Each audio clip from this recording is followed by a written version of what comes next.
In my 17 plus years of going to barbecue competitions all over North America, there's one category that I've won the most awards with, and that's pork ribs.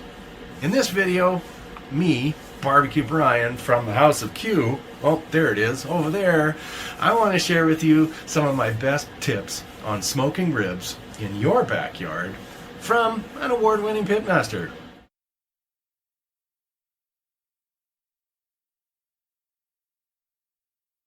One of the first things a cook needs to choose is, do I want side ribs, back ribs, St. Louis cut ribs, short ribs, or even loin ribs, or baby back ribs?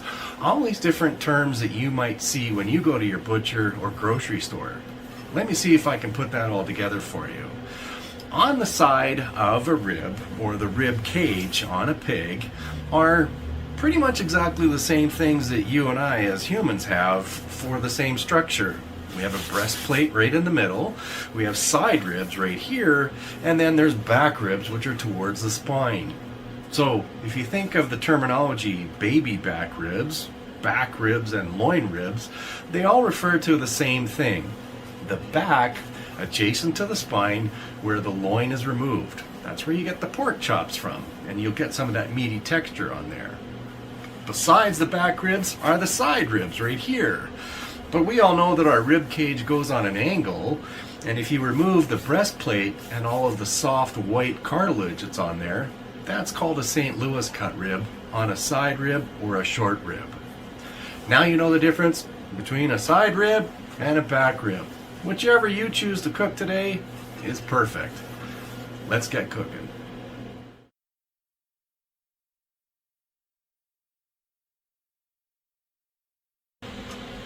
When you really start listening to your friends and family and even on the internet of all the different types of ways or different ways that you can cook ribs, you might get confused. Let me see if I can summarize it for you. There's almost two paths. One path where you're going to cook all the way straight through on your cooker, on your smoker, until they're finished and ready to eat. Cook to finish, let me call it that path. In that path, you've got them on your cooker, just like I am right beside me, and they're not going to spritz them. You're going to add lots of different flavor and lots of steps to cooking your ribs, which is the same on any other technique that you may do, but they're not wrapped in foil or paper or put into a roasting pan or things of that nature. They're just straight on the cooker and they're cooked to finish. The second path, which is really common, is going through some extra steps where you're going to look for different character and then change from a dry environment to a wet environment where you've wrapped them and you're glazing and all these different steps, which is a little bit more active. But either way you cook your ribs, or any which way you cook your ribs, you're still looking for exactly the same thing. A rib that's very tasty. It's got lots of flavor. It's also very tender. It's got just some wonderful texture to it, easy to bite through, easy to chew on. And the third thing is lots of moisture. Nobody likes a dry rib, really. Yeah, let's have some really juicy and flavorful pork ribs.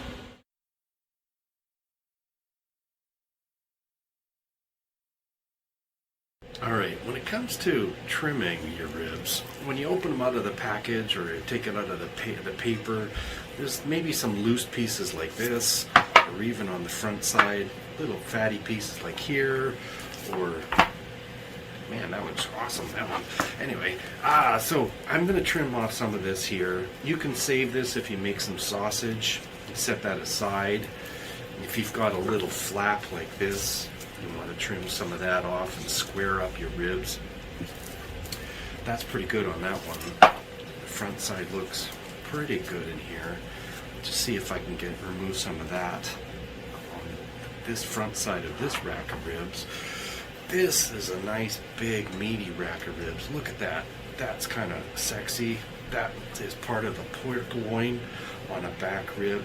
This front pocket here, you can try and cut away on this.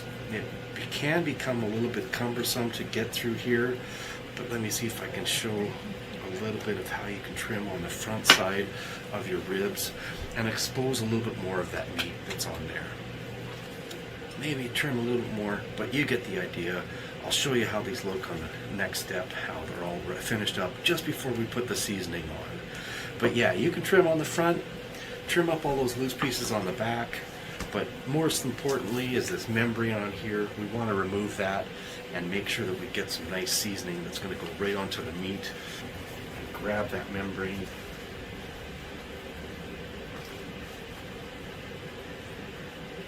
Argue with it for a little bit. So you can grab that membrane with a towel and pull that off, completely off on the back. There we go, perfect. So that's the membrane removal on the back, a little bit of trim on the front, and you're good to go to the next step.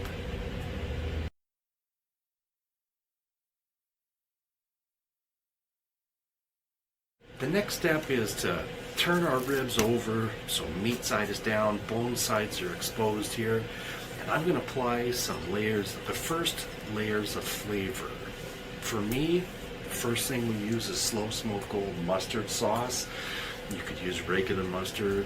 I know a lot of guys at the competitions will use olive oil or Worcestershire or, geez, I've seen everything from maple syrup to all kinds of funky things. Smear that around all over so it's a nice even coating. Doesn't need to be too liberal. Smear that all over and then apply a rub. For me, a real balance of flavor. Our competition rib rub, but it's got some sweetness. Pork really likes sweetness. Quite liberally sprinkle this all over evenly on the back.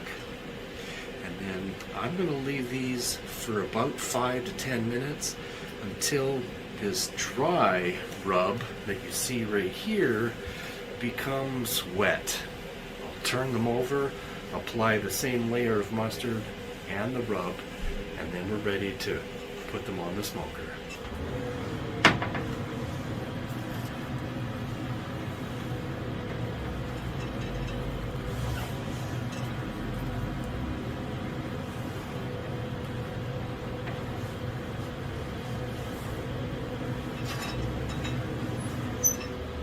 Regardless of what technique you're using on your ribs, there's a couple of criteria that you're looking for in the first stage of when you're cooking your ribs. At this point, you're smoking them, of course, and the smoke will create a smoke ring or a pink hue to the meat. And that's part of what the purpose of the smoke is, and giving some flavor that's in there. But the rub and the seasoning and the barbecue sauce, for example mustard that you've put on the ribs, will help create a crust. Or in the barbecue world, that's called a bark on the outside of your ribs or the meat that you're smoking. All of that is established in the first stage that we're at. So how long does it take? It depends all on the cooker and many different variables, all that's going on, and the temperature that you're running. But for me, the thermometer will tell you exactly what's going on. And these ribs I just checked are already at about 165, 170 degrees. I want to show you what they look like. If I try and get in close here, they're dry, they're crusty. If you touch them, not much, if anything, is getting on my finger. It feels like sandpaper, really dry and crusty. That's what you're looking for in the first step. The temperature and the crust and the bark on the outside. These look delicious to me. Let's move along to the next step and put these back in.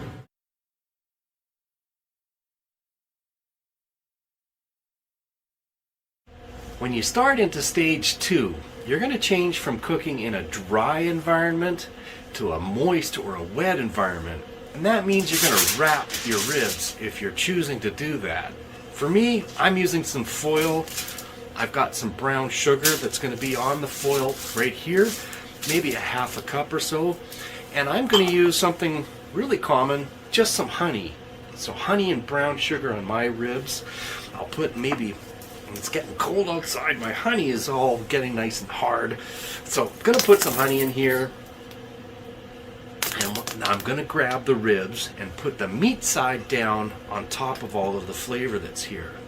Now, you could put a little bit of juice, you could put some Dr. Pepper, you could put some rum, some more barbecue sauce or some rub in here. There's lots of different variations of what you can put in your foil packet, but it's all about creating some moisture and some flavor. There's opportunity for more flavor.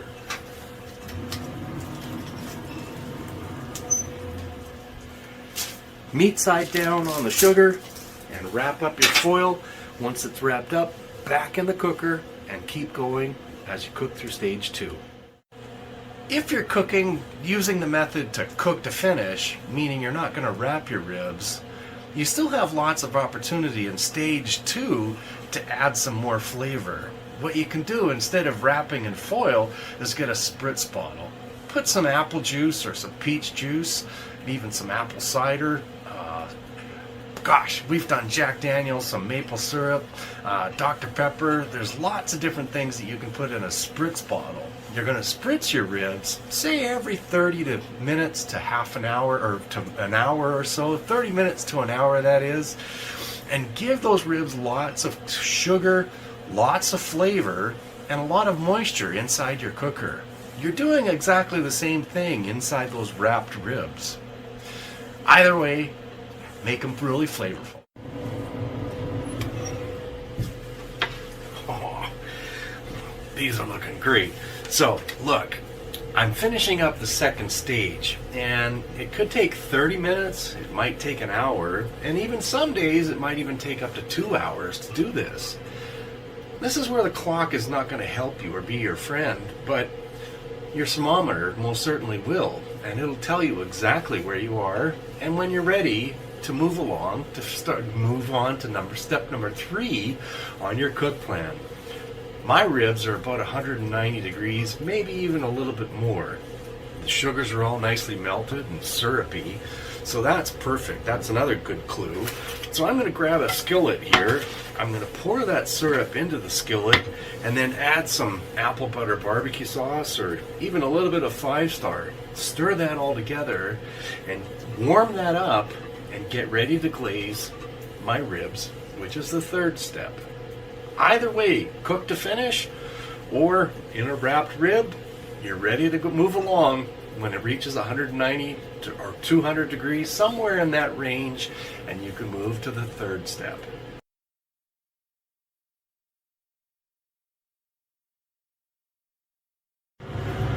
Oh, check this out. Look at this. Look at that color. Nice, very moist. I haven't even put glaze on this yet. Both ribs look fantastic. So I've obviously turned them over to the meat side up, just a finishing some glaze on top. Either way, if you've wrapped them or if you're just spritzing, definitely get some glaze on there. Allow it to caramelize up and look absolutely delicious. Perfect. Keep a monitor on your temperature here of your meat. You're still trying to keep around 205 degrees, 208, somewhere in that range, and they'll be perfectly tender. When the glaze is set and it's nice and caramelized on the outside, and what that means is, if you look at this, well, there's a little bit of running, but it's not just all pouring off, the sauce that is. It's a little sticky on the outside, and just it looks really delicious. Now, you want to let them rest for 10, 15 minutes, even up to 30 minutes.